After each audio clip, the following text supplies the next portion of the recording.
We go to Hardeman County, Bolivar, and then all the way up to Fort Campbell there at the Kentucky border. So you've got it pretty right. We do a pretty good job of covering the state.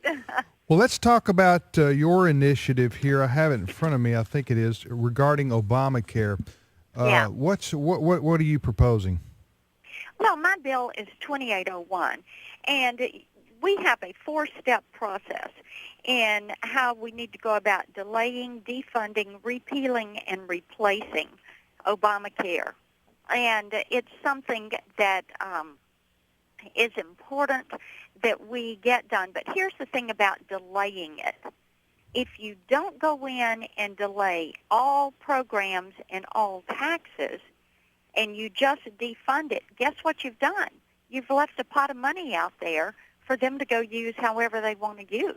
Because if you've started into the defunding then and saying, well, you can't use money on those programs, then you've got all this other money that the taxes are going to bring in. And you've got 21 different taxes that are in the Obamacare bill. So let me ask you this.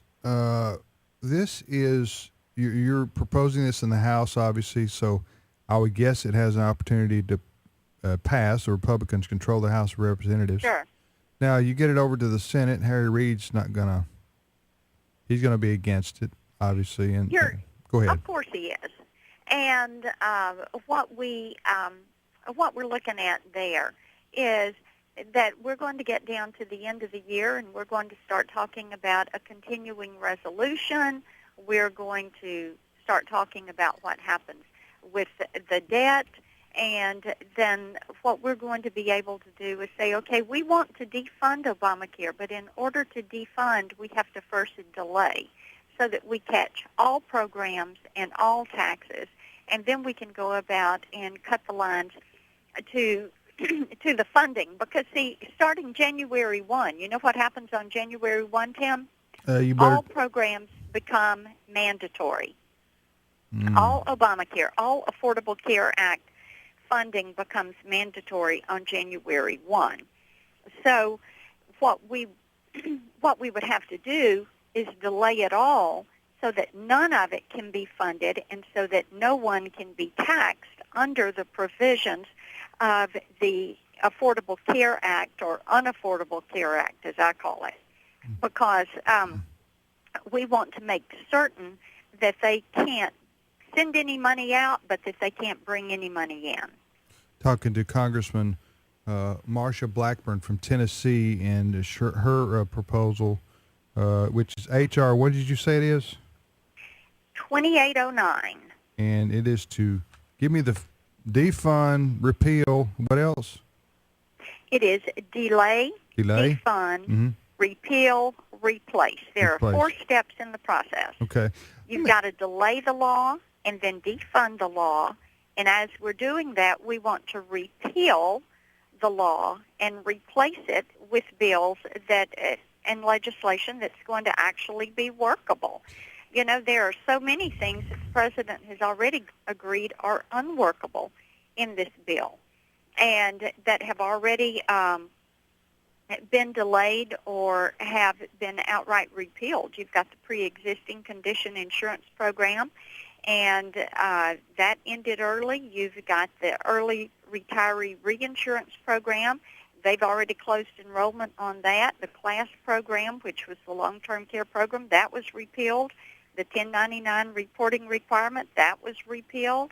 The small business health options program has been delayed. The employer mandate has been delayed. So I think that they're realizing this is an unworkable program. That's why we have taken votes 37 times to repeal the law. Then we know that as this thing continues to implode, the best thing we can do is delay, defund, repeal portions, and then replace it with things that are patient-centered, that are free market-oriented, that are going to actually lower costs instead of increasing costs. That's what the American people are wanting to see. Marsha, let me ask you this. This is going to sound like I'm some kind of sadist, I guess. I don't mean it to sound this way. But you know how when you know how when you were growing up and you did something, you made a bad decision, and your parents just said, well, son, you're just going to have to live with the consequences, and maybe you'll learn your lesson.